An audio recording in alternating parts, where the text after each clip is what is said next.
We've already debunked the claim that Bryon Macron was in Chippewa Lake for 2 months. The autopsy findings don't support it, and the forensic science simply doesn't add up. But today, we're looking at something even stranger. His floating position. Because according to official reports, Bryon was found floating in a way that defies everything we know about how bodies behave in water. So how did he really end up there?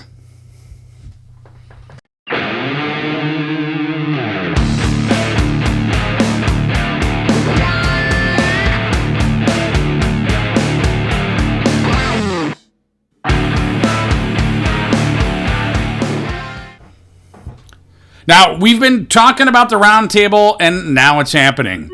We're bringing together members of the original band, the Invisible Ships podcast, along with Bryon Macron, live on Facebook, YouTube, and Rumble. This is your chance to be part of the discussion. You can ask questions by chatting with us in any of those forums, Facebook, YouTube, or Rumble. Or if you want to step up and join the conversation, we'll be providing an audience link where you can come online with us. And in case some of you are still hesitant to speak up, we'll be addressing some common misinformation and shutting down the nasty rumors that have clouded this case for so long. Mark your calendars, March 1st, 4:30 p.m. Eastern Standard Time. Be there. So, the beautiful thing about this channel, I had to check and make certain that I was still recording her. The most beautiful thing about this channel is that I have the ability to do whatever I want. I don't have corporate sponsorships. I do this just because I'm purely impassioned to have these stories come out. So I'm going to give you something that I don't think anybody else has given on the Bryon Macron case, and that is the actual interviews. So we're going to be continuing to explore this because I have a feeling that the folks at Medina County, they're just hoping that we're going to go away. And we're not going to do that. We're going to continue to dive in this so deep that either one, they're going to cooperate and reopen this investigation, or I'm going to show how they were completely negligent on this case. So I'm going to start off. We're having the Roundtable event coming up. We're going to, after we're done here with this segment, we're going to talk about the buoyancy issues with Bryon Macron. And then we're going to go into some initial interviews that happened on the 16th of December. And I think that these are key. Again, we're going to have this Roundtable event, a live Roundtable event coming up. And I just sort of sat back and thought, hey, some of this audience may not know still a lot about this case. I mean, all I've really talked about in depth is the autopsy and the condition of his body, because I think that's critical to understand, because that's what the official narrative has been based on at this point. But we're going to branch off, and we're going to get into some of the initial evidence, and we're going to start with some interviews that occurred on March 16th. So, right after I'm done talking right here, we're going to go into the buoyancy, all right? And then we're going to go into some interviews. Stay tuned. Now, I realize some may be asking, why are you spending so much time relative to Bryon's autopsy, positioning whether or not he was in the lake or on shore, according to the official narrative. Now we're going to be talking about how he was discovered floating. The reason I'm bringing this up is because they're inconsistent to forensic science. And because they're inconsistent to forensic science, this case needs to be actually investigated. That's why I keep bringing it up. So stick with me here on this, all right? I understand we're really getting into some of the minutia, but this is how cases are solved. This is what the original investigators, should have been looking at. So, according to Detective Cartwright, Bryon Macron's body was found floating in Chippewa Lake with the portion of the upper head from approximately the nose up exposed above water. That's it. No mention of his shoulders being out, no explanation for why only his nose and upper head were visible above the waterline. So let's be clear. This is not how bodies typically float. If decomposition gases were responsible for lifting his body, we would expect much more of them to be above the water's surface. If he had drowned, we would expect him to sink first and later resurface, usually in a prone position. But Macron's body was found in a way that just doesn't make any sense. To understand why Macron's floating position is so unusual, we have to look at how bodies behave in water. When a person drowns or dies before entering the water, their initial position depends on a few key factors: lung inflation, body fat distribution, and clothing. Here's how it normally works. So we're going to talk about the most common way that bodies are discovered, and that's the prone position. The head is one of the heaviest parts of the body, meaning it naturally tilts downwards. The chest and abdomen are more buoyant, causing the body to float face down in most drowning cases. If Macron had been in the water for an extended period, we'd expect his body to be fully submerged first, then eventually float face down when the gas is formed. We'll talk about the next probable case on how you might find a body in water, and they refer to it as the supine floating, which is face up. And it's less common, but possible. Bodies with higher fat content, like myself, or air trapped in clothing may float face up. However, when this happens, the entire torso is usually exposed, not just the head. Macron's body was not described as face up. Only the nose and upper head were visible. Now, we're going to talk about vertical floating. Almost impossible without external influence. A vertical floating position where only the upper head is above water is highly unusual. And again, I offer anybody to challenge me. Tell me that I'm wrong and explain why I'm wrong if you feel that I am wrong, because I'm not. It's extremely unusual. This would require a lower body anchor to keep him from tilting backwards. Rigid clothing or ice support preventing normal water dynamics. Post-mortem placement in a controlled position. Why was only his head above water? The most bizarre part of this case is the fact that Macron's body was described as floating only with his nose and upper head exposed. This means his head remains significantly above water while the rest of his body remains submerged. That's not just unlikely, it's practically impossible without outside interference. So let's talk about some possible explanations. 1. Was Macron's body anchored or caught on something? If something weighed down his lower body, it could explain why only the upper part was exposed. But reports do not mention any entanglement or debris holding him in place. Number 2, was his body stiff from rigor mortis or freezing? Rigor mortis could temporarily make a body more rigid, but it wears off after 24 to 48 hours. Macron's body was not described as stiff when recovered, meaning this probably was not a factor. Number 3, did Macron's clothing contain air pockets? What clothing can sometimes trap air, affecting buoyancy? However, this wouldn't selectively cause only the head to float while keeping the torso submerged. Number 4, was the body placed in the water later? If Macron's body was not in the lake for 2 months, this could suggest he was placed in the water much later. This would explain why his body didn't behave like a typical drowning victim. I purposely sometimes avoid watching previous clips relative to this case because I don't want to form a bias. But the other day I had the opportunity to listen to the Channel 19 podcast relative to this case. And in an interview about it, Medina County Coroner Dr. Lisa Deranek stated, "I speak for the dead." A new season of our Dark Side of the Land podcast kicks off today with the mysterious death of a local township trustee. The Bryon Macron case has baffled both investigators and, frankly, an entire local community for nearly 7 years now. He disappeared in 2016. A bloody scene at the town hall was left behind. Months later, his body was found in a lake, but to this day, no one knows how he died. And while investigators believe no one else was involved, many others, including Bryon's wife, are not so sure.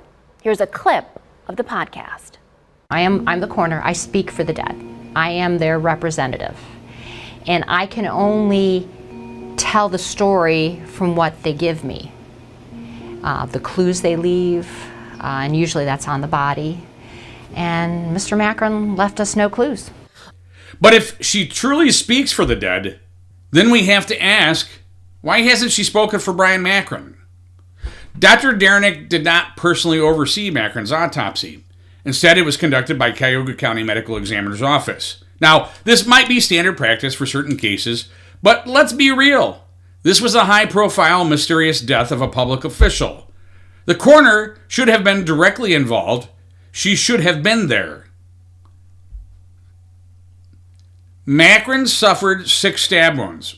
None of them were stated as fatal. There was no water in his lungs, and yet his cause of death was ruled undetermined. Dr. Deranek, if you truly speak for the dead, then speak for Bryon Macron now. Explain how he got in that lake. Explain how his body floated in a way that defies forensic science. Explain why his case still remains unsolved. While we continue to investigate the inconsistencies in this case, we've also been fighting for access to public records related to Bryon Macron's death, which should be non-existent, as by everyone's account, it's a closed case.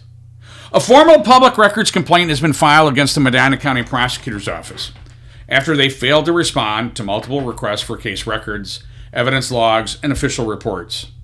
And what's worse, it appears the Medina County Sheriff's Office has stalled his own efforts in producing requested documents. A case that was supposedly closed in 2020 still has critical records locked away from the public view. If this case is truly closed, why are they hiding them? You can't say, folks, that this is the first time that anybody's requested these records. These records are readily available. They should have already been saved. It should take the public agencies no time whatsoever to respond to these public records requests. Here's what we know. Bryon Macron didn't drown. He wasn't in the lake for 2 months. His floating position doesn't make sense. The coroner claims to speak for the dead, but she hasn't spoken for Bryon Macron, and now the very agencies responsible for investigating his death are stalling on releasing records. This case is not closed, or it should not be. This case demands answers, and we're not going to stop until we get them.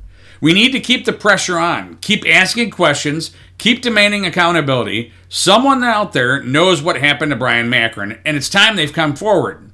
If you have any information, drop a comment below. Share this video, and let's keep the fight going until we get to the truth.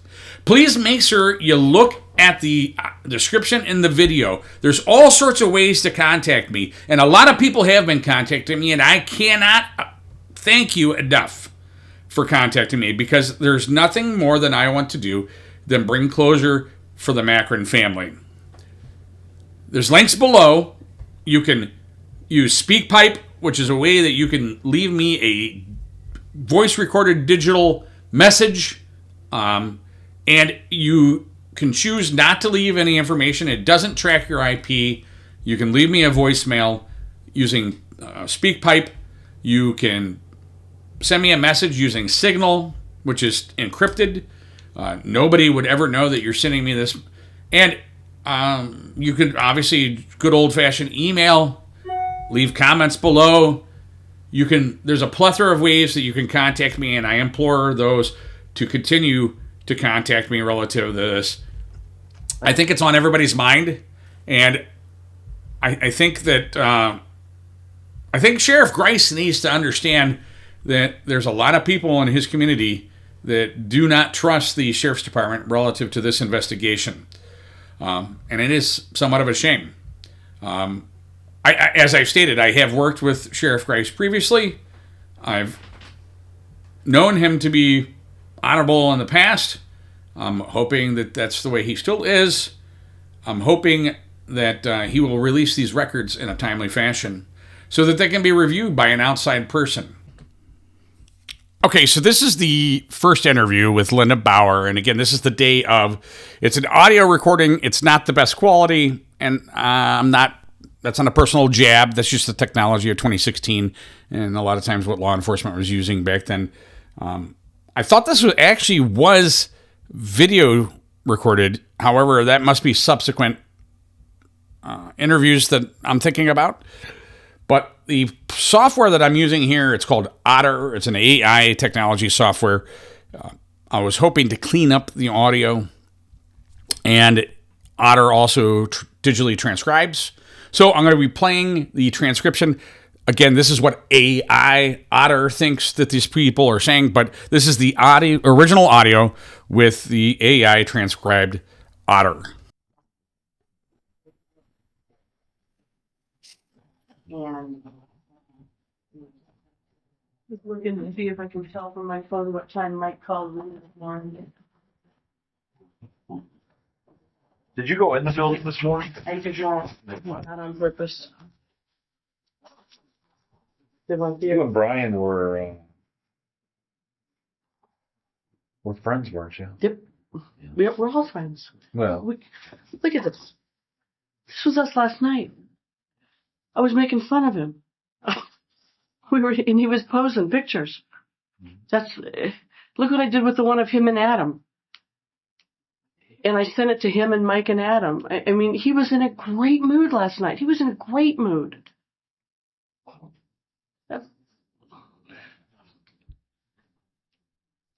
who doesn't? There they are. Who doesn't he get along with? I did that to him and Adam Frederick last night. I don't know of anybody that Bryon has a hard time with. I mean, he gets into it with the fire guys once in a while because, he doesn't tolerate their BS, but nothing major. I mean, it's normal stuff. And this guy, did this guy ever call you about the levy? No, and in fact, when Bryon, the first time, I get pain on my sleeve, the first time Bryon told me he got the call, I'm thinking it was like maybe 2 weeks after the levy passed. And he didn't ask me if I was getting calls. He just said he was. And I talked to him about getting a phone tap, and he told me that he didn't want to deal with that. And I explained to him how they work, because I used to be a dispatcher. I know how they work. And I said it's not an inconvenience. If you get the call, you just leave it open, go to another phone. And he says, I don't want to mess with that. So I went home from having that conversation, and I have all of the newspaper articles out. And I thought, why would it be calling Bryon? And I specifically looked because Mike was the point guy in the newspaper. And if it's not somebody coming to our meetings, so they know what they're reading in the newspaper, and that's all they see. And the only people who were in the newspaper were me and Mike. I mean, Bryon was hardly ever mentioned. So why wouldn't Mike and I be getting those calls? But Mike did say that he got one. In fact, we laughed about it because the guy identified himself to Mike apparently as Jack Plank. Well, Jack's dead. Mm-hmm. Who would have known Jack? We all did. I mean, Jack was a pain. But this guy had to have known him too, then. Who, Bryon? No, this guy that called. To use that name. That's exactly what we said. That's exactly what we said. And we said, it's got to be one of the old timers, because who else really knows Jack Plank? Jack's been out of the township. Oh, gosh, I think he died, 6-7 years ago? So who's the old timer, that old disgruntled person that comes in there?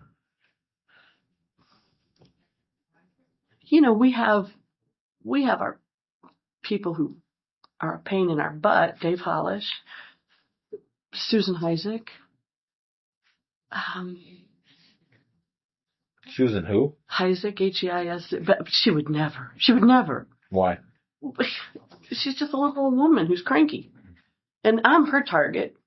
Bryon's never been her target. She calls Bryon and complains about me. This is the second time I've heard Dave's name. What's his last name? Hollish, Hollish. He's a whack job. You can quote me on that. He always knows better than anybody else. Is he a big guy?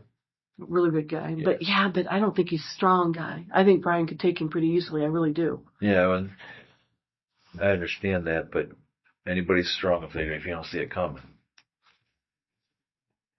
Well. And Bryon would meet with him, but But Bryon didn't know who he was meeting with. But would Bryon have known Dave's voice?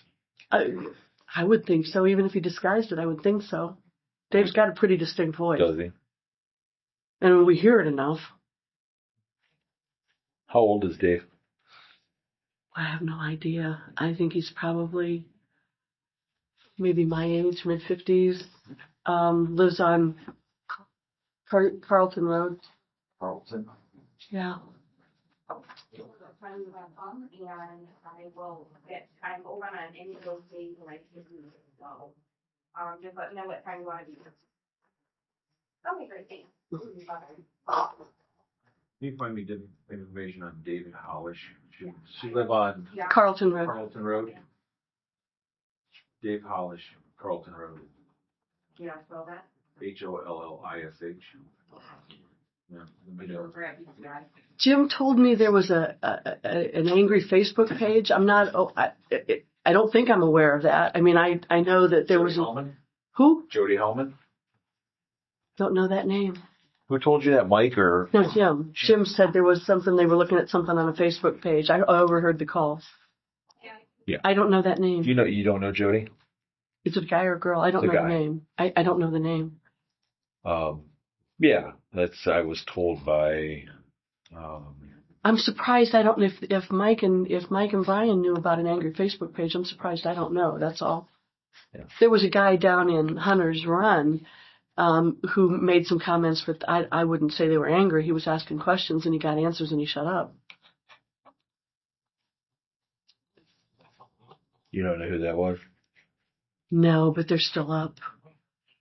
It's in the Hunter's Run homeowners association, but those weren't angry at all. They were just questions. Nobody came to the trustee meeting to dispute or to talk about the levy. Oh, there was residents who came and asked questions, but not, and we have sign-in sheets for those, but not anything angry or really negative at all. They had questions, and they were typical questions. How was Bryon's demeanor these Last night he was over the top, having a good time, and I just chalked it up to he had a couple drinks. Do you have any marital problems, anything like that? Not that I'm aware of. No gambling debts, no problems, no financials? Not that I'm aware of.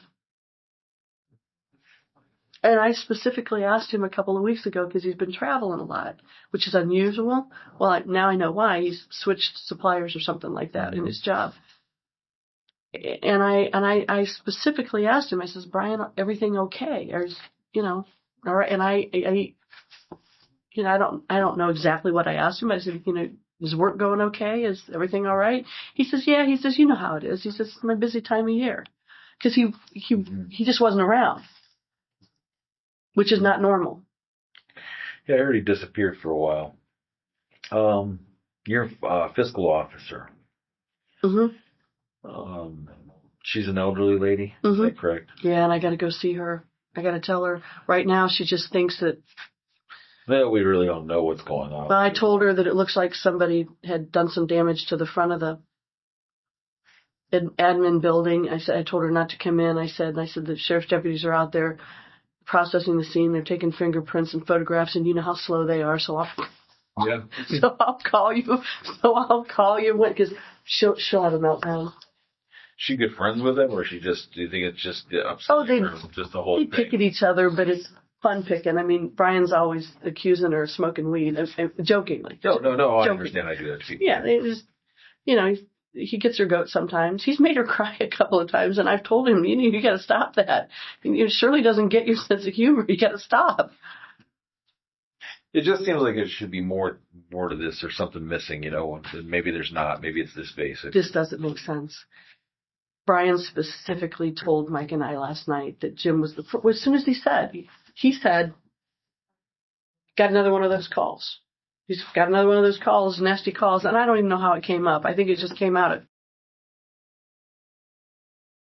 Got to unpause or unmute the, just so you're understanding they keep referring to Jim. Jim is actually a deputy and with the Medina County Sheriff's Department at that point. He's actually currently working for Lorraine, which is sort of interesting because he went from Medina to Brunswick Township, and then he was actually involved with the Christian Olsen homicide, and then just left and went to Lorraine. But that's who they keep referring to as Jim. I find that a little odd that somebody would just refer my Diet Coke. Someone would just continue to refer to the deputy by their first name. But hey, anyways, neither here nor there, I guess. I just wanted to explain who Jim was. Nowhere. And he says, I told the guy, if you're not man enough to meet me face to face, I'm not doing this bullshit with you anymore. And he says, I told him to meet me at 8:00 at the township hall, and I hung up on him. I said, are you going? And he said, yeah.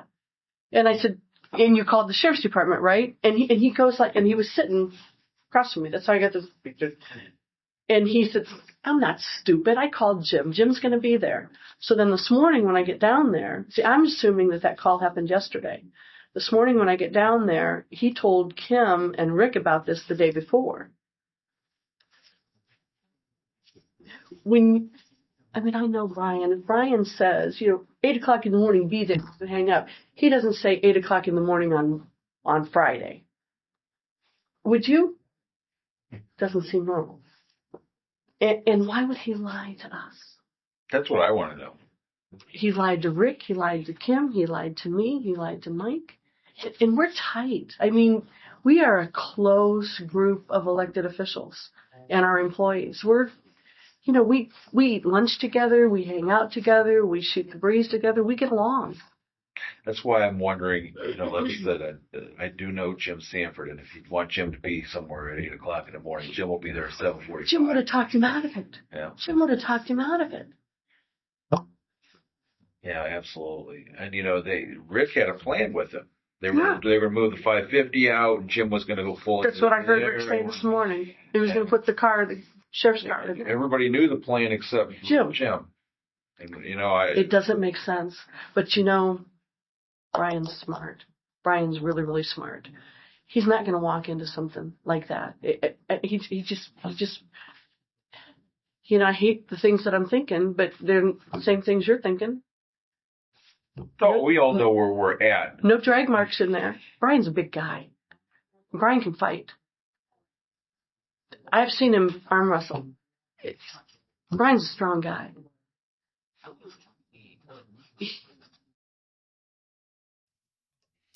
I just wanted to pause, and obviously this is the observation of a layperson, but what's sort of more troubling is I think the investigators thought this also. I've been on not a million, okay? I've been on a lot of crime scenes, all right? A lot of times there's no evidence whatsoever, all right? And it's an abduction, a kidnapping, a homicide, and there's no drag marks, there's no blood transfers. A lot of times there's no DNA. A lot of times there's no fingerprints. All right. So just to make that assumption, I had to stop and explain her comment again from a layperson, but it's ludicrous. Okay.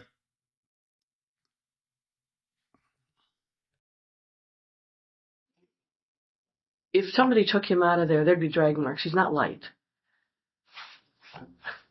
That doesn't make sense. It doesn't make sense. Because Rick specifically said, I asked him, are there any drag marks? Because he said about a footprint. Doesn't make sense. It wasn't suicidal? Who's making plans? People who are going to commit suicide don't make, I don't know. But not with his 3 kids. He's so close with his family. Here's the thing that I think more than anything else. Bryon was always talking about the people that he did business with, and aren't you afraid of those folks? Because it's the world we live in. He's doing business with Iranians and stuff, but if somebody was threatening Bryon's family, he'd keep his mouth shut. And he'd try to handle it himself. I believe that. That makes more sense to me than anything else I'm thinking. Okay. So he shows up at work or the township. Yeah, he came to the party last night. And he made reservations for him in Victoria because I saw him. It was a reply all, and I saw when it came in. So I saved seats for him, and I asked him where Victoria was, and she said Mia had to have some therapy on her foot or something, which Victoria said today too. What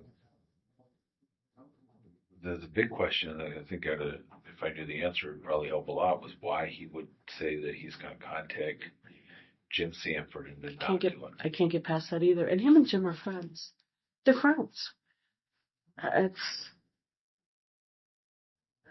They are friends to the extent that, I was kind of worried at one time how objective Bryon could be when we get complaints. We're getting complaints. I talked to the sheriff about it a while back, about nobody's on the road when they're supposed to be, and I asked Bryon half a dozen times. I said, "Are you okay handling that?" Because he says, "I'll handle it." I said, "Are you okay with that? Because I don't want it to be uncomfortable for you." And he always said no. Him and Jim talked about it, and there was no problem.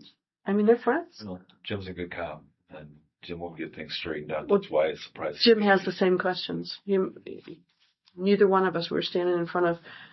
Because Victoria kept saying, "Why haven't they found the car? OnStar should find it right away." And I keep saying, "They're not telling me anything." And every time I said that lie, it got harder. No,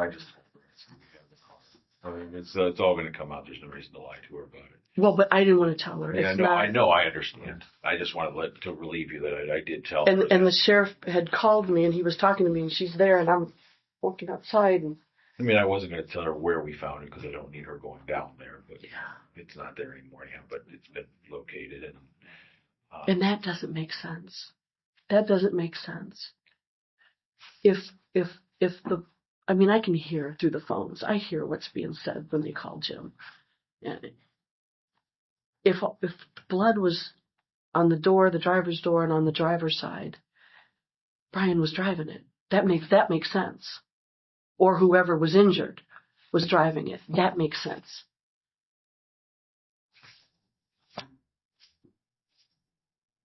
Big question is, where is he? How fast are they going to be able to figure out if that's his blood or not? Yeah, it takes a while. They're going to type it right away, though, and maybe it's not. They'll do that immediately. I know DNA will probably take some time. Yeah, Bureau of Criminal Investigations out there, they'll take that's it. That's where it's said. going to go anyhow. But it depends. Everything's going to be expedited right now. We already have. His Amex is gone. His American Express, and and there's no record of that card in that house anywhere. I asked Victoria and Alex, who's his adult daughter, I said, would he have his, like when Ed and I go out of town, we have copies of all of our passwords and all of our passports and our credit cards and everything, and we leave an extra copy in the safe. I had Victoria check, does he have copies? And I said, does he have his statements anywhere in his income tax files? Any of that stuff, because he has his own business. Nope, he shreds everything. As soon as those records come in, he shreds them. Who shreds their American Express statements? Do you? Nope. No, you keep those. If it's a business, you keep them for tax records. But that card's gone. And his wallet, it was at home. And Victoria said 100 times, he never leaves the house without his wallet. His wallet was there, but the American Express is gone. Everything else was there.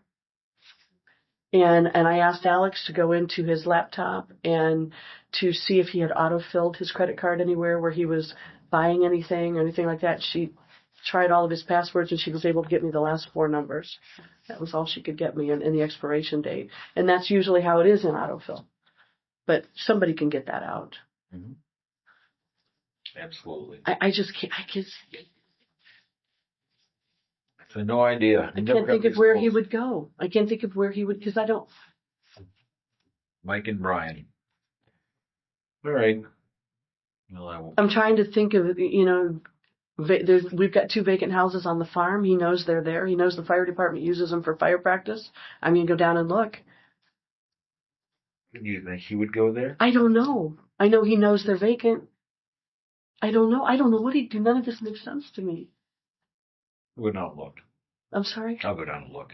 he knows about that house because one of the neighbors have been complaining about it because it really looks bad. But the fire department's been using it for a year to do burns inside, and I mean, it looks like hell. But they're using it. And so I know he knows about it. It's on our side of the road next to our house. There you go, Todd. Go tell another guy that see if we can get somebody down there to check on him.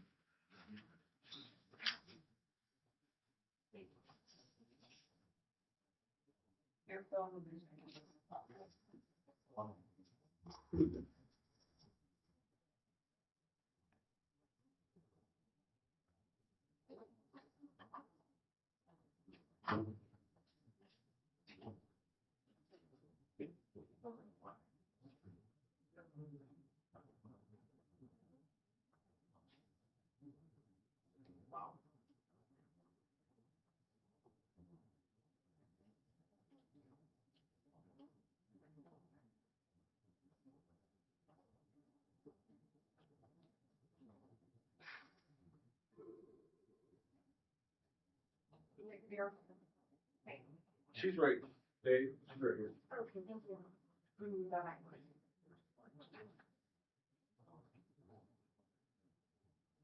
Dave, what do you want on this guy other than his old leg? Bring him down right now. Paul, would you request Poland to come?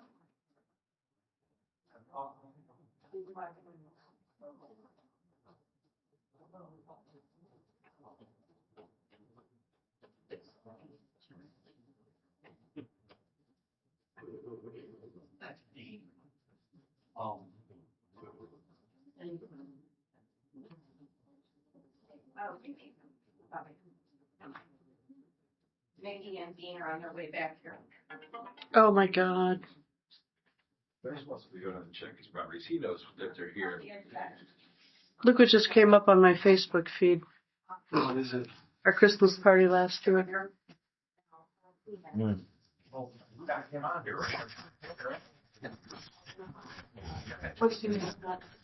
Just where the properties are. You know where our house is on the corner, Ryan 162, same side of the road, about half a mile down. Okay. It's an old clapboard. The windows are busted out.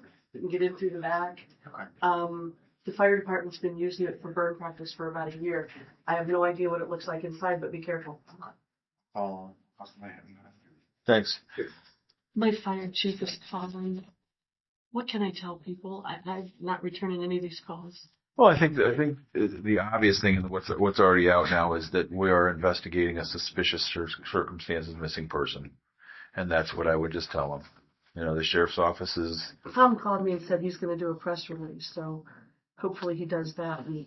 He's with the prosecutor now, so we've already sent out bolos. It's going public. I mean, so you can.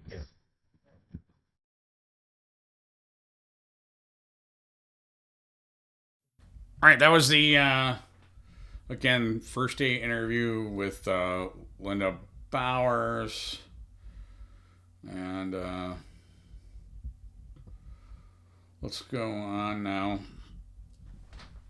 So a lot of these interviews are about 28-30 minutes long, and I think that's probably why nobody's really put them out yet at this point.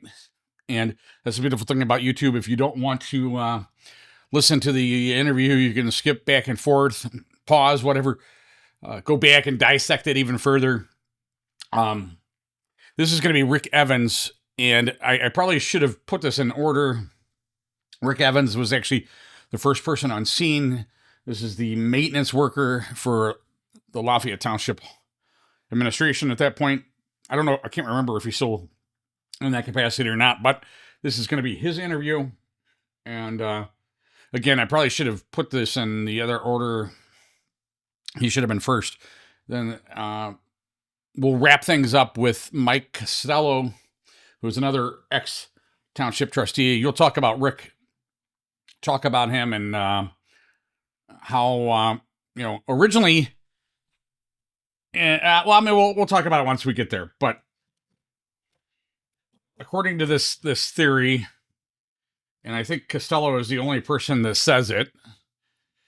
That Costello is supposed to be at this meeting with the angry resident at 7:45. Well, just keep that in the back of your mind. We'll talk about it in a second.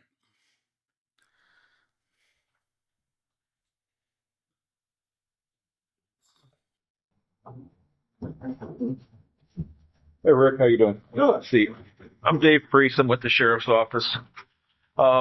It's my understanding that you were in that building today. Yes, sir. Okay. Rick, is it Rick? Richard W. Evans.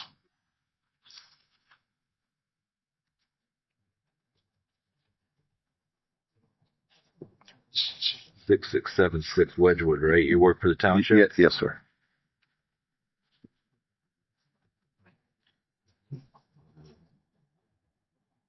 What time did you get to the trustee building, the main building over there? I walked in that building. I looked at my clock, and it was like 7:02.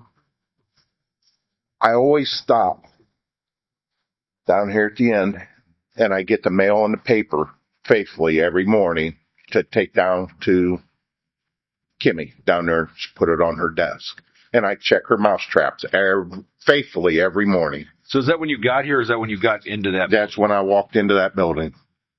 I do that. That's the first thing I do. I don't even go to my building. So. Okay. So you get to the building and enter at 7:02.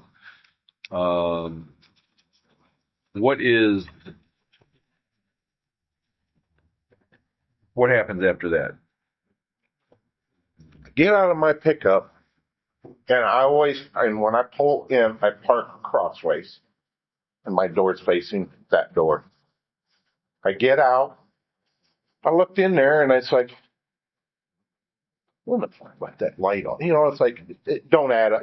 Somebody was in there and they left the light on. In that conference room, the light is never on. So I take my key out. I go to unlock the deadbolt. That's the first lock I always try to open. The deadbolt was unlocked. And so I thought, oh. So I opened the other one wasn't locked either. So it's like, that's a little odd. And what? So I walk in and I said, hello. And there wasn't no answer. Well, that back door I could see it was cracked open. About yay far. The conference room. In the conference room. Okay. Because I could see that light on. So when you go in there, the door is partially closed. Yes. Or partially open, whichever way you look at it. way you want to look at it. So it was half open, half closed. Okay. And so when I walked back, because I knew Bryon was going to meet somebody here. I didn't know who. He never told me a name. And I told Bryon, I says, I'm always in early. Oh, yeah. He's like, well, I'm going to have Sanford here. I said, okay. I says, well, I will back out to 5:50. I says, and you have Jim Sanford parked in the garage. so, This was the conversation that we had yesterday. okay, so you knew it was serious enough that Yes. he wanted. And I told Bryon, I said, I will bring my gun. I said, I will have my gun with me. Tell me why Bryon was so nervous about this thing. I was sitting up. Me and Kim talk a bit. There's something that is not adding up. Bryon has not been himself. I can't pinpoint how, but yesterday, I told Kim, he was way over the top, too freaking happy yesterday. And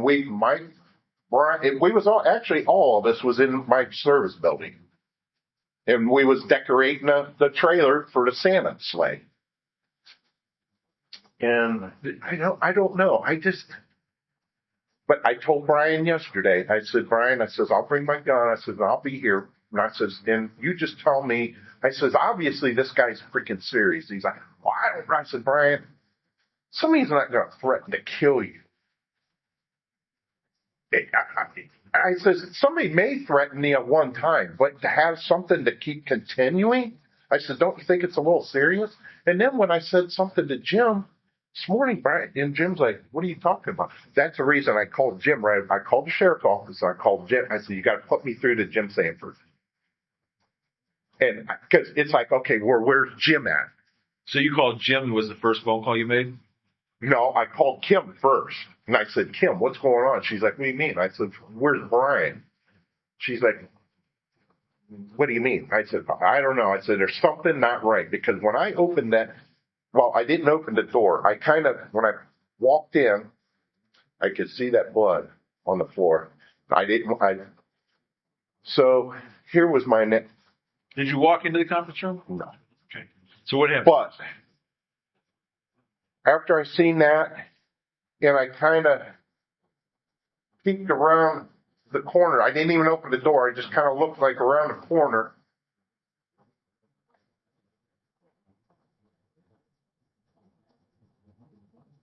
Dude, I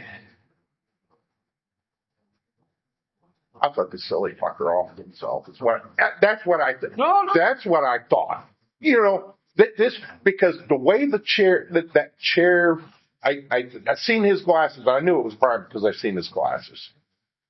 And when I looked back towards where the light switch is, you could see blood splatter. So I thought that he was behind that, you know, laying behind that door. So I just kind of pushed that door, and obviously, you know, he wasn't there. There wasn't no resistance. So and then that's when I come out, and it's like, wait a minute. I took my phone. It's like, I didn't get no freaking call, you know, no calls on my phone. So that was when I called Mike. Because it concerned me. It's like, Mike's got it. If there was something this bloody that went on, these guys over here would have knew. Oh, yeah. Absolutely. You know what I mean? No. So that's when I called Mike. I said, Mike, I said, where you at? And he's like, at home.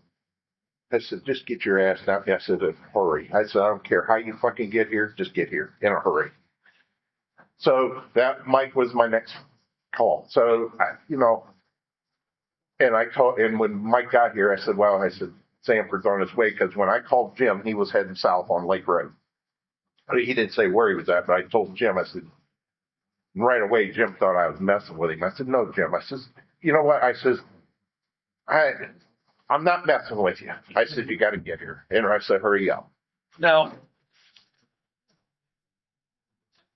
tell me about Bryon. What's the relationship there? How's he was in charge of the service department for a year and a half? Is that right? He was liaison, not in charge. I shouldn't say that. He was a liaison. Yeah. How was he to work for? Great. Was he? Yeah. Get along with him? Oh, me and Brian, we got along great. Good. You know. How's his marriage? Is it solid, kind of rocky? I don't know. Me and Kim, we talked about 2 months ago. I don't know. Here's the gut feeling. Brian had something dark somewhere. There's something dark. What do you mean by that? There's like a secret? Skeletons in the closet? I mean, I believe there was something. The whole. I guess I can't pinpoint it. So it's just Brian has not been active. He has not been himself. Absolutely, for the last 2 months. It's like he disappears and then he reappears.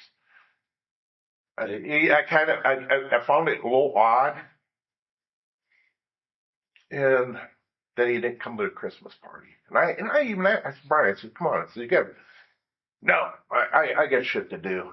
I said, and then he's like, no, fuck it. He's like, they scheduled it for one day and then they changed it. And he's like, I can't bob my, or how do you put it? He can't bob his work back or juggle his work how they want to juggle their frickin' party or whatever. And I said, well, that's cool, Brian. But I says, you got to come. And so, but there's this different weird. I don't know. Bryon hasn't been him. So I can't pinpoint, and I don't know.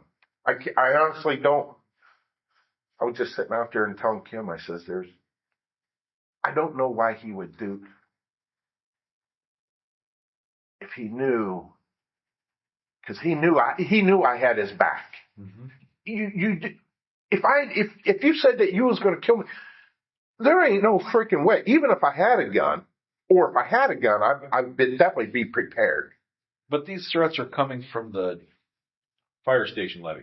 Is that right? Yeah, Is that what everybody's hearing? that's what everybody's hearing. So I don't. Is there more to it than that?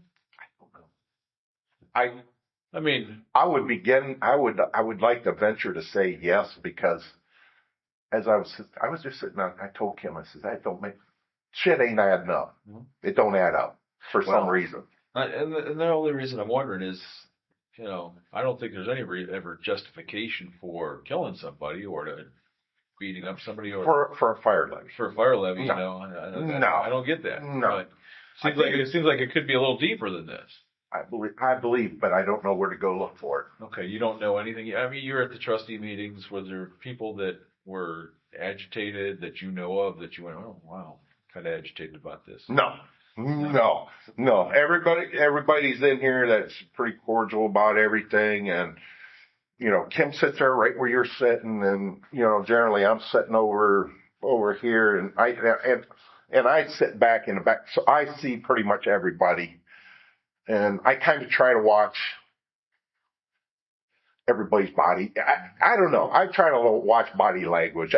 There again, I'm all flipped out about this shit just as much as anybody else. To try to watch for them three are my boss. Yeah. I'm going to take care of all three. I just told Bryon, Mike, and Lynda, and I just told them after the last meeting. I said, I love all you guys just like my brothers and sisters. Mm-hmm. I said we're all family. Somehow we're connected. Yeah. And that's what I told Bryon. I told him, Mike walked out. Bryon's like, hey, he's like, he caught me right there by the door. And he's like, hey, I'm meeting that guy. And I said, that's when I told him. I said, Bryon, and he says, at 8:00. And I said, okay. I said, I'm always here about 6:45. And he's like, well, yeah, but I'm having Sanford come. And why did Jim know anything about it? That's the thing. Something ain't right. So I don't know. There's something ain't right, and that's exactly what I told Mike. I said because Jim didn't know anything about it, and that's the reason I had to call Jim right away. It's like, oh, well, maybe Jim did know something about this. So I asked him. I said, hey, I can't even remember what I told Jim. I said, Jim, I can't even remember what the first thing out of my mouth. I said, where you at? I said, yeah, where you at? And I said, you got to get here. I said, there's been there's something wrong. So you knew, but you felt there was a confrontation in there. I believe there was a struggle in there.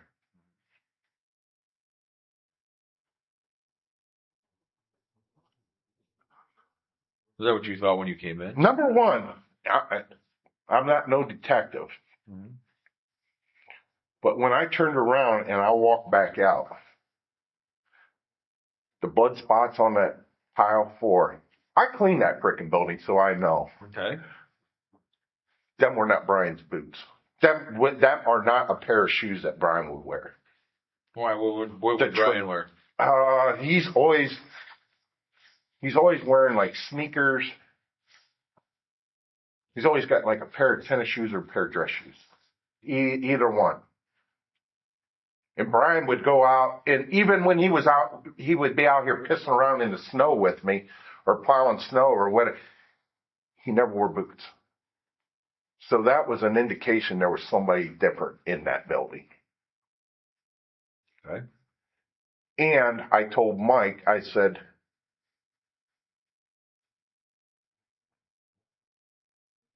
there was more than one, because how did his car leave? How did he? I says, I don't know. Yeah, I guess you see more of this stuff than I see, but I'm thinking that if you've seen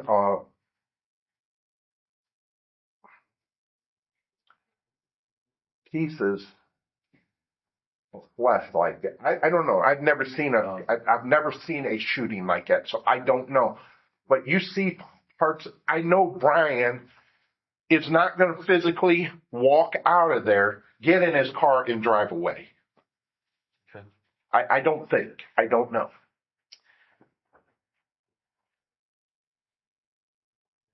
When was the last time you called Bryon on the phone?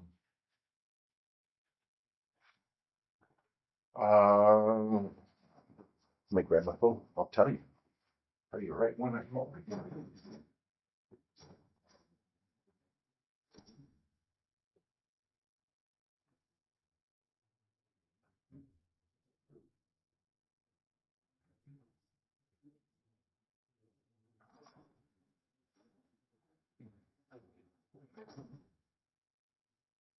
7:25. That was the last time I called him. This morning. This morning, yeah. Because it's like, it's like, I wanted to know, Bryon, where you at? You know, because it concerned me because I seen his glasses. And actually, I didn't know his phone was laying in there because when I seen that mess in there, it's like, holy shit. I knew there was something bad wrong. So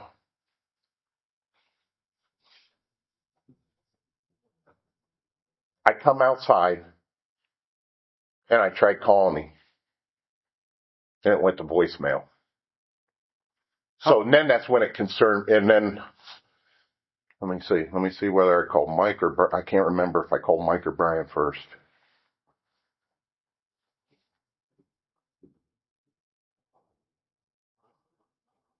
Nope, I called Mike at 7:20. Called Kim at 7:21 because Bryon will tell Kim sometimes. Will tell Kim things that he won't tell us. Okay, Mike or me or whatever. I don't know. I think he confides in Kim a little bit, but so 7:20 I called Mike. 7:21 I called Kim, and it's like I gotta know. So at 7:25 I called Bryon. How sure are you of the time that you came in at 7:02?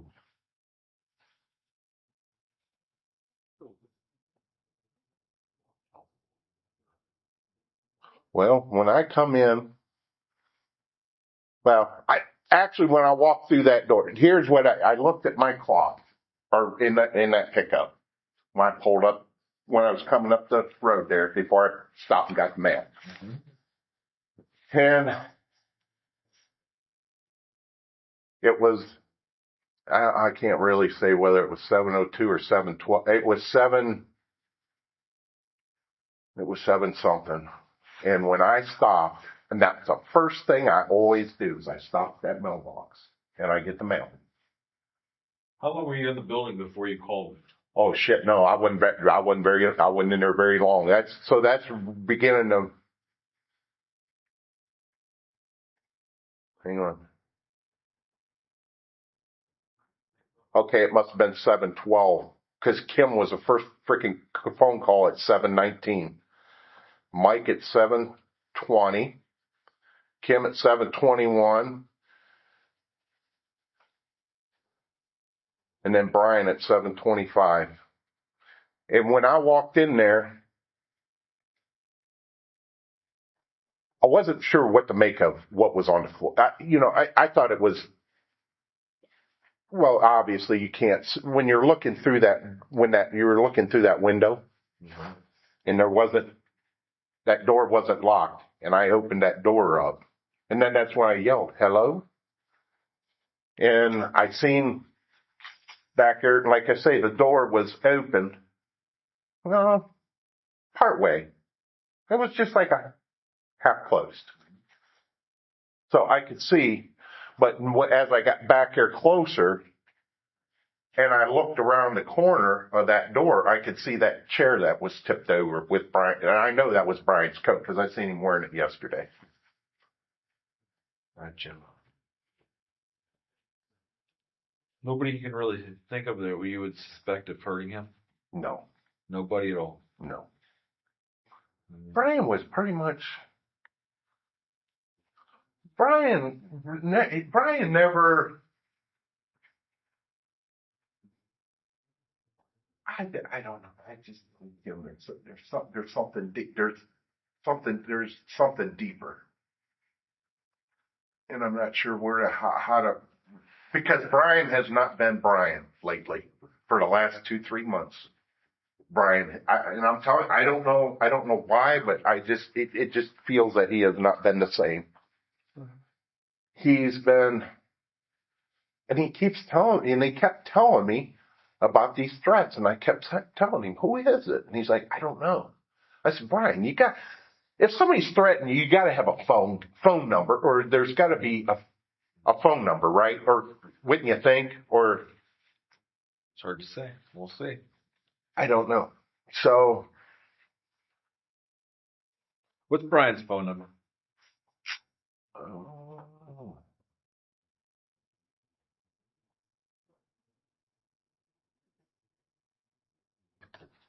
07.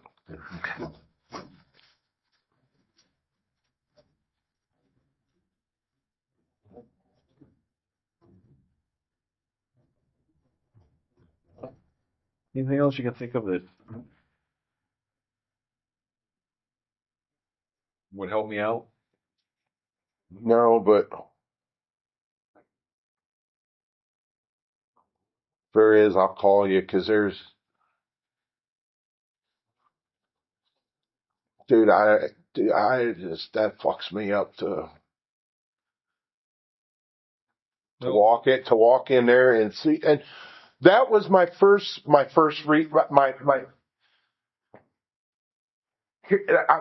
don't know. I just thought that was my first reaction. I thought he offed himself. Okay. And that wouldn't have shocked you. I mean, don't get me wrong, when I talk about it, it wouldn't shock you. There's a difference between being upset about it and going... Here's what it is. Bryan's been acting so freaking weird lately. I don't know. I don't know whether he's got in trouble with work. I don't know. All kinds of things went through my mind. He sells freaking jewelry. Did somebody freaking kill him and rob him? I don't know. But there was been so many things that racing through my mind out here today. It's a gamble. I don't know. I've never. Me and Bryon, we like palling around, but I don't know. It's just like when it comes to like his. I don't know, like his life, it was just like he don't want nobody to know too much about him or whatever. He's just a private guy. Yeah. Nothing wrong with that. And that's what I thought. It's like, hey, cool. But you have seen a change in attitude in him in the last couple of months. Absolutely. So stress, marital issues. I did. I was just telling Kim, I says, I don't know, was he... We always joked over here at the service department, and this was just out of that he led a double life. That he had a freaking family somewhere else. But you know what? That's always can understand that. I'm just saying that you and I aren't teenagers anymore. We've seen a lot and we've been through a lot, and so when you talk about the change of attitude and everything. Typically, we see a lot of that when we see friends of ours as having stress. Is that kind of what you think of him? What's going on with him, or? Yeah, it was just a lot of just bizarre. Just weird shit that just don't add up, and I and there again, I've never known that just shocked me when Brian's like, "Oh yeah, got this death threat over this fire station." I'm thinking that, nah, I don't know. I told Kimmy this morning. I said, I can't believe that. Now I don't know. No, there's, you don't believe. I don't know what to believe anymore. Okay. Because there's so many things that have been racing through my mind. I don't know. When you say you don't believe that, why? I mean, just it's a feeling that you had, and you ever hear that expression? Go with your first instinct. Well, that's what I want. I want to know why you felt that way. What was your first instinct? Is not that you don't have. That you don't think it could be, but your first instinct is there's more to it than this. Why? I think it's work. It's got to be work related or financially related, or I don't know. What kind of life did he live? Did he like lavish lifestyle? Did he like expensive stuff? You tell me he comes to work to plow snow and he doesn't wear boots. No. So he was just a pretty simple guy. But I don't know, there again, I don't know what him and his wife, there again, I don't know,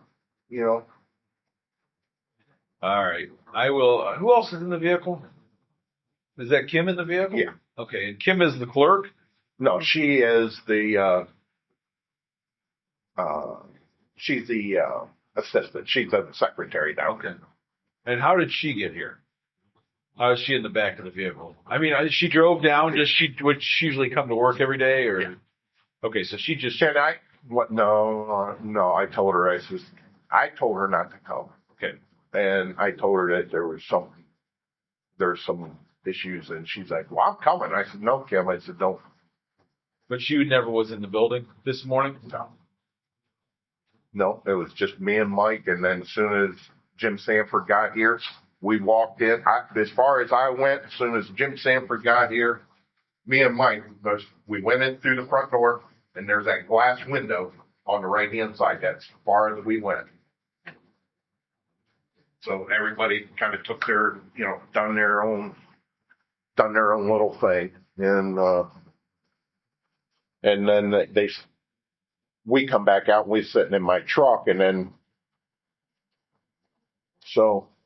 Why don't you send Kim in? I'll talk to her for a few minutes. Okay. And I'll be right back out with you guys. Okay. Right. I think Mike wanted to say something to you too. Yeah, I'll come out and talk to him in a second here. Thanks.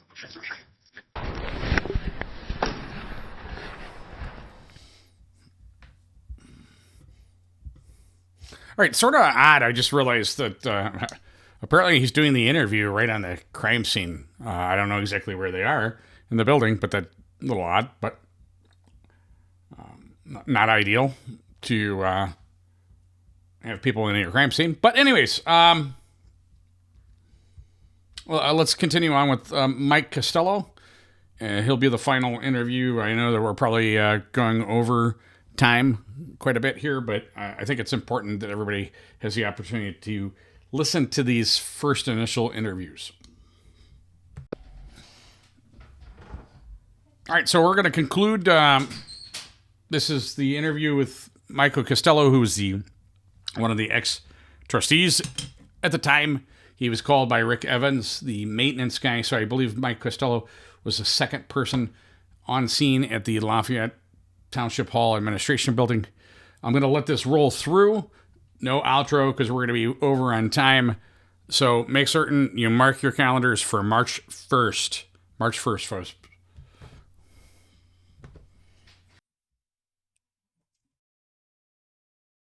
No, I got it.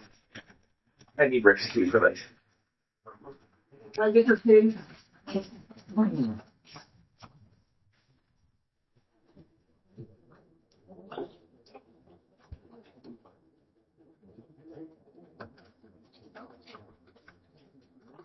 Thank you.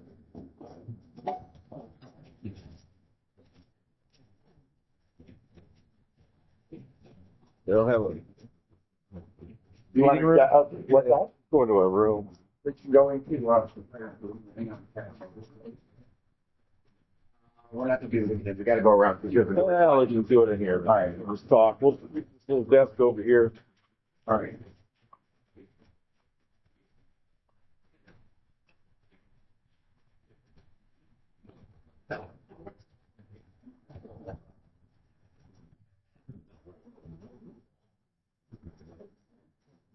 Is it Mike or Michael? Michael. Everybody knows me as Mike. Spell your last name for me, sir. Theotelllo. L-L-O? Yes.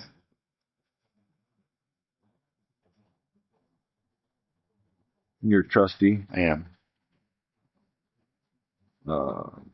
What's the address here? 6676 Wedgewood Road. 676 Wedgewood.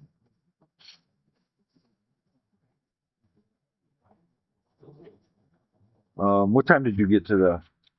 Rick called me at 7:20 and he said, "Where are you at?" And I said, "I'm at home, still in bed." He says, "I need you to get down here and hurry it up." I literally I was sleeping on my couch. I got up, threw a pair of jeans on, grabbed this jacket, put my boots on, which probably took me 2 minutes max, and flew down here. I live over on Wagon Trail. So I would say I probably got here 7:26 to 7:28. Okay, so you're on scene. Today's date at 7:26. Did you go into that room?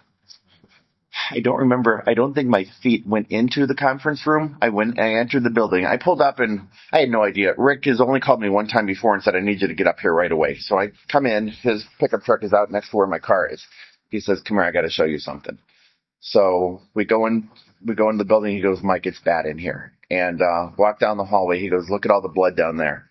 I went down, saw the blood. He goes, "Those are Bryan's fucking glasses." I looked at the glasses laying on the floor, and I said, "Have you walked through the whole building, Rick?" And he goes, "No."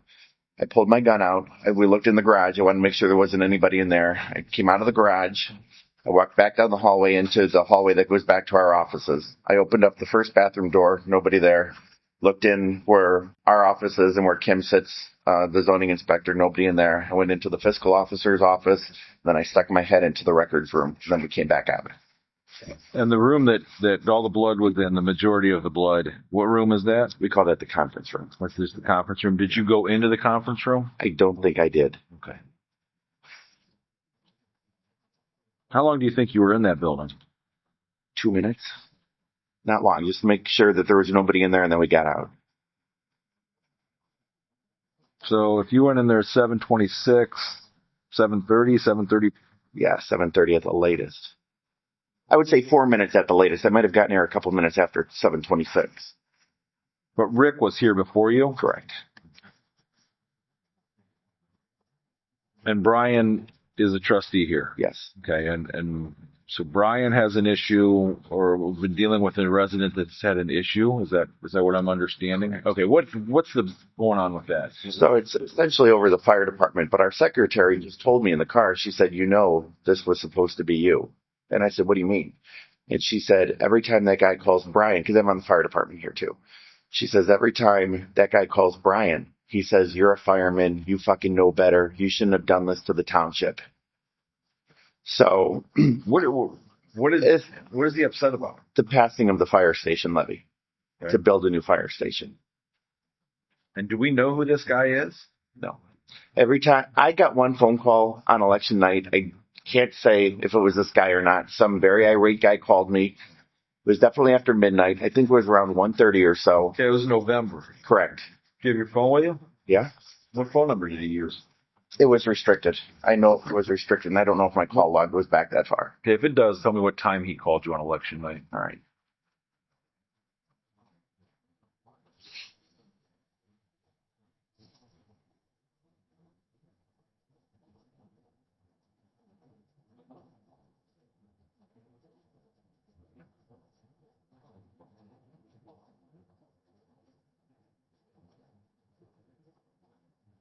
Oh, it was back to December 1st. That's my latest date. Okay. So he called you on election night. I would say the morning. So, the nighttime between election day and the next day, it was technically the following day. Okay. And what time do you think it came in? I think about 1:30, 1:20, 1:30. In the morning? Uh-huh. How do they get your phone number? It's on the township website. Oh, is it? It's on my business cards, yeah. Okay. So you allow the township residents to call you Anytime. anytime. So. And it came back as restricted, so, I mean, it could be anybody. Oh, so, absolutely. Yeah. But that was definitely on November 4th or November 5th. No, it was in election day, November 8th. November 8th, I'm sorry. Yeah, so it would have been the morning of November 9th, technically. At approximately 1 o'clock. So he calls you, and what does he say? From what I remember, basically it was, congratulations, motherfucker, you're getting your fire station. I hope you're happy.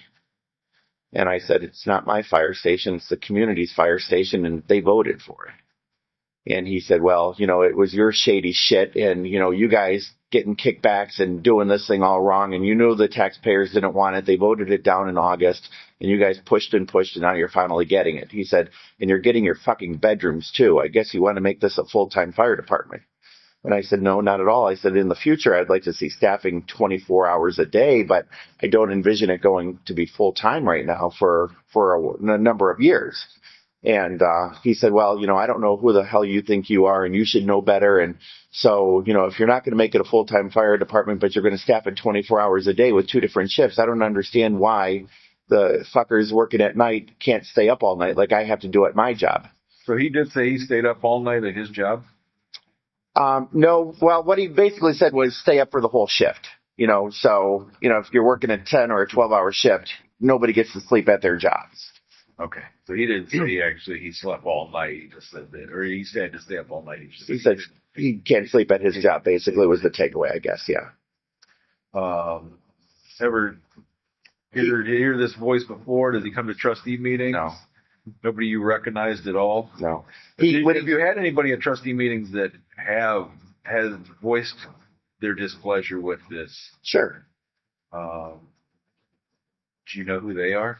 A guy by the name of Dave Hollish up on, he's on Carlton Road, I believe. Okay, Dave Hollish? Uh-huh. But you don't think it was Dave that called you that night? I don't think so. Why don't you think, you just gave me that indication like, heck no, that's not Dave Hollish. Could it be Dave Hollish? I mean, could this be a? Do you know Dave Hollish? I don't know. Okay. Dave Hollish is a pretty obese dude. I can't imagine he would have been capable of pulling something like this off. Not that Bryon is the picture of fitness, but if it came down to a hand-to-hand fight, I think Bryon would take Dave 100% of the time. And how big is Dave? 100 pounds? 200 pounds? Like 350 probably. Yeah. And anybody else that you can think of that was really disgruntled by the levy? Well, yeah, you asked me. I think these are 2 different questions. People disgruntled and people that I think might do this are 2 different things, right? So. No, I mean, in part they're not. Okay. I mean, it's not somebody that came here is not happy. Right. About, they just, this isn't random. Right. They just didn't show up at your township and just decide they were going to do this.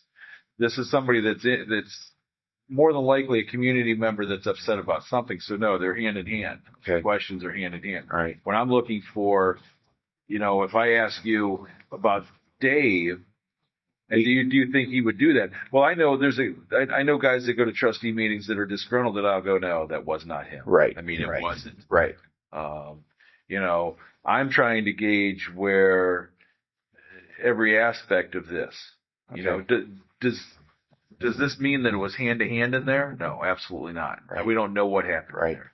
So can Dave be capable of pulling something out from behind as Bryon turned around and striking him in the back of the head? Well, I don't care if he's 350 pounds or not. If Bryon doesn't see it coming, then yeah. So when I talk about who's disgruntled and who's capable of doing this, well, if I can figure out who's disgruntled, maybe I can figure out who's capable of doing this too. So we know that this one individual comes to the trustee meeting. He's not happy at all with the fact that this is being built. Well, is there anybody else that we know of in the township that I could only really think of 2 people that were pretty worked up over it. One is a guy that works for the water department. Couldn't tell you his name. My chief could because they somewhat work together with the county water department. He's only been to 1 meeting that I can recall in the 3 years that I've been a trustee. And he was pretty vocal at our September meeting, I think it was, anti-fire station.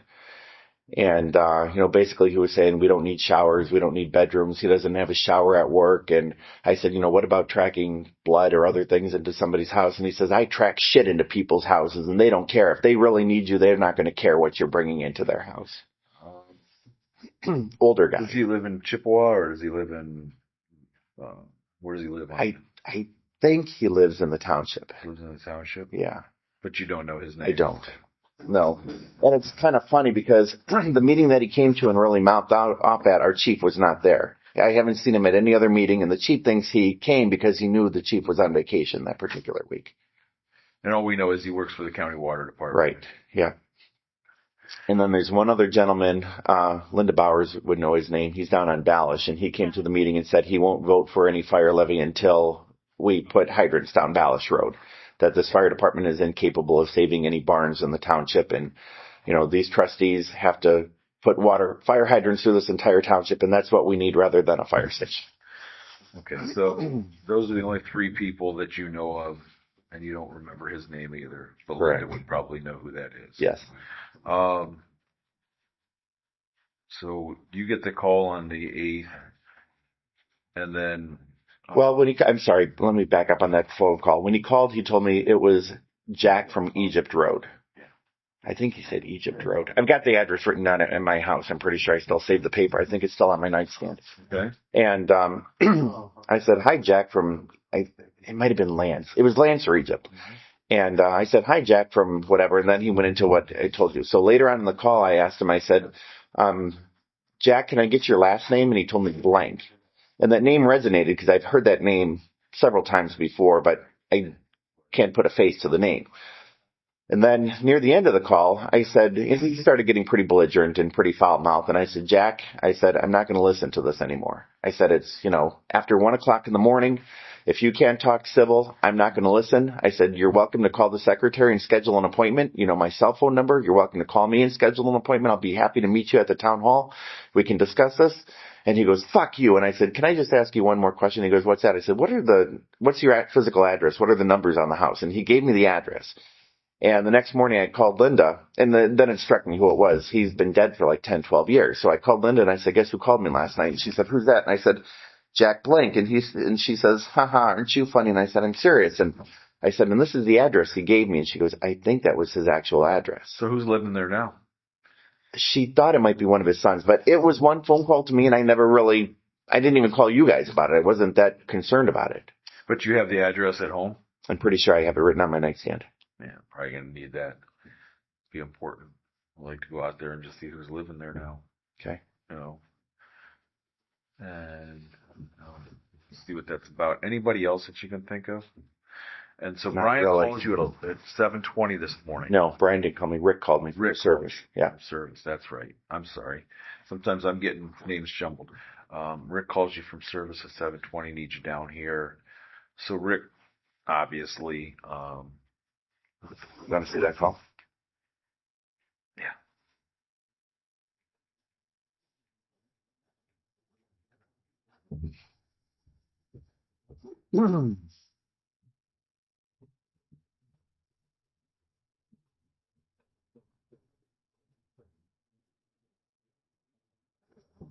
It's the last one.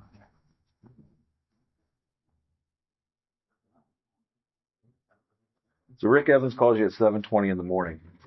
His conversation is, I need you down here right away. He said, where are you at? That was the first thing out of his mouth. I said, at my house. He says, I need you down here and hurry it up, I think is what the exact words Did he were. give you any? Nothing. Nothing, just hurry it up. Yeah.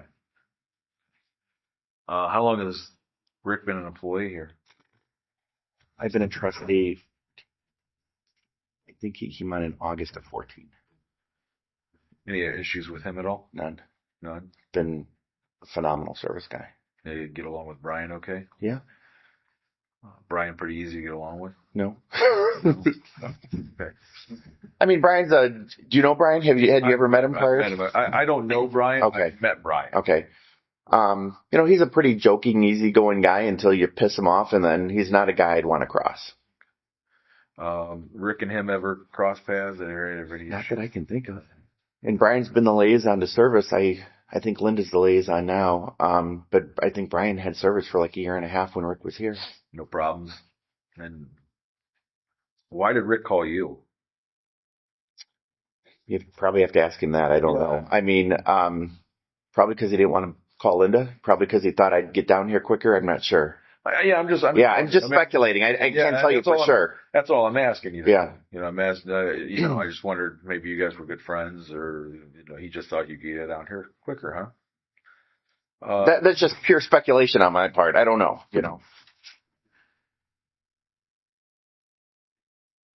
What did you think when you first came into that scene? What was the thoughts that went through your mind? Well, when I was driving up here, I thought, I wonder if this is what it is, because we had the Township Association Christmas party last night, 6:00 at Winking Lizard over at in Brunswick there.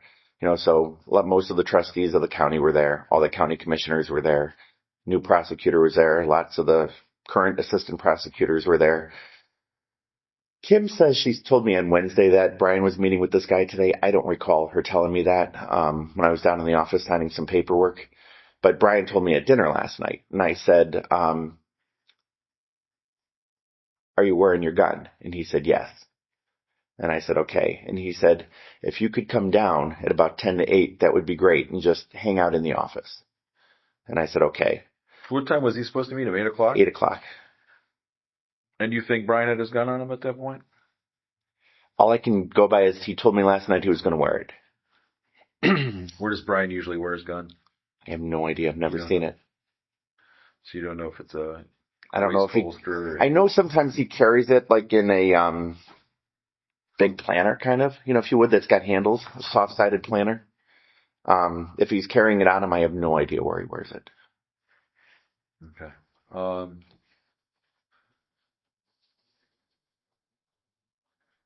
And other than that, conversations before about this guy. I heard that him and Bryon had exchanged words before. Is that correct? Yeah, I don't know how many phone calls he's gotten. He's probably told me about 3 or 4. I can think of 2 in specific that he told me about that really stand out in my head. One was the guy said, I'm going to come to your house and I'm going to kill you. And Bryon told him, well, I hope you know where I live and how many guns I have.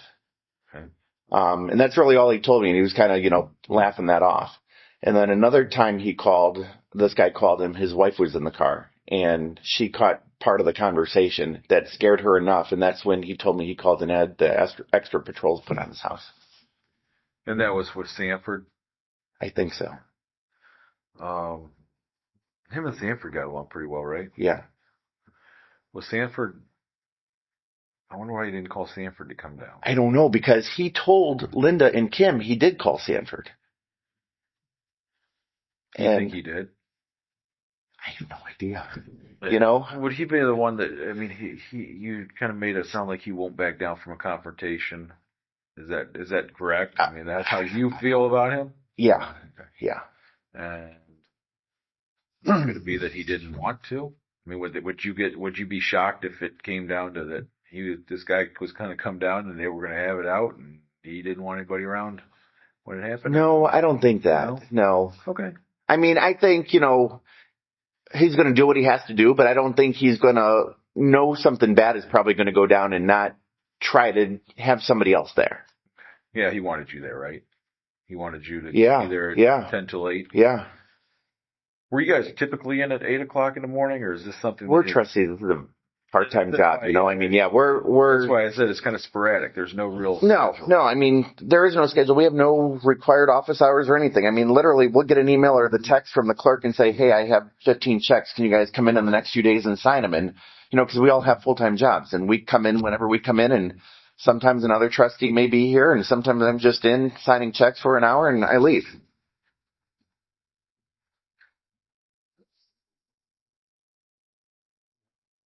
And so when you cleared the building, you didn't see anything? You didn't go into the conference room that you remember? I don't think I did. If I did, it would have been like 1 foot. But because I remembered thinking, I'm a fireman, I know a little bit about trying to preserve a crime scene. I'm no detective, but I know not to step into a pool of blood. Did you see the boot prints going down the hall? I didn't. I didn't. I was more looking for people. Rick told me about him, but I did not see him. Okay, so Rick saw the boot prints going Yeah. down. Okay. Those are the boots. You haven't changed your boots or anything like that? No. We're probably You want to see the bottom of them? No, we're probably going to get photographs and boot prints for you. Right. And same with Rick. I mean, same with me, as a matter of fact. We'll take boot prints from everybody that's went into that building. Okay. Until we figure out what's going on and what we have, and Let me ask you, but hopefully Brian's okay. We'll see. what's your gut thought? Do you think he's all right? I don't know at this point what we have. I mean, I really don't. I know that there's a lot of suspicious circumstances that are surrounding this, and we have to. I mean, I know he's not all right. Do you think he's all right? I don't know. I to be very honest with you, I don't know. And I don't even want to speculate at this point. We're going to go with we don't know what's happening. We're taking this as serious as we can, as serious as we will. And we're going to process the scene and we're going to figure it out. We're going to do. Are you guys handling it, or are you bringing in anybody else? We're talking about right now, and I walked away to talk to you. They're talking about bringing in BCI to process the scene right now. So I'm sure that's probably what's going to happen. Is BCI is going to come in. We've stopped. We'll let them come in with their trucks and their processing equipment, and they'll process the scene for us till we figure out what's going on. I would say that this is very out of the ordinary for everything. And I mean, I can tell you're upset about it. He and I watched the movie last night. I mean, after the thing, he was like, "Hey, my wife doesn't want to go see Star Wars. I don't know shit about Star Wars. It was the most horrendous 2.5 hours of my life." And we left, and he goes, "Thanks for coming, man. I needed somebody to come with." And, we said, "Merry Christmas." I said, "I'll see you Monday." And well, I mean, we'll see what's happening. But do you want me to go home and see if I can find that paper with the address? I'm gonna want that paper with the address, for sure. I think it's. I'm gonna talk to Rick. Have you stick around. I'll talk to Rick real quick. And nobody else was in that other than the building other than you and Rick. To my knowledge, yeah. I mean, Jim got here fairly quick after I did. Okay. I would say it was less than 5 minutes from the time we came out until Jim got here. Did you call Jim? I don't think so. I honestly can't remember. I've called him today. I think Rick did. I think. You think Rick called him? Well, I'll ask Rick, obviously.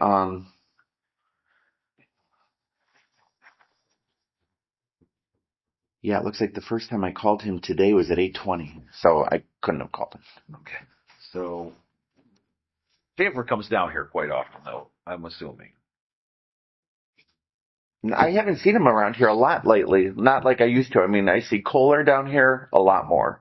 Kohler will stop in our 2 fire stations because he knows, a lot of the people on our fire department. I see Locker every now and then, Donato every now and then, and those are really the 3 that I see the most down here. I can't tell you the last time I've seen Jim on township property. It's been months since I have seen him. Okay. Is there anything else you can think about that's going on? Okay. No. Well,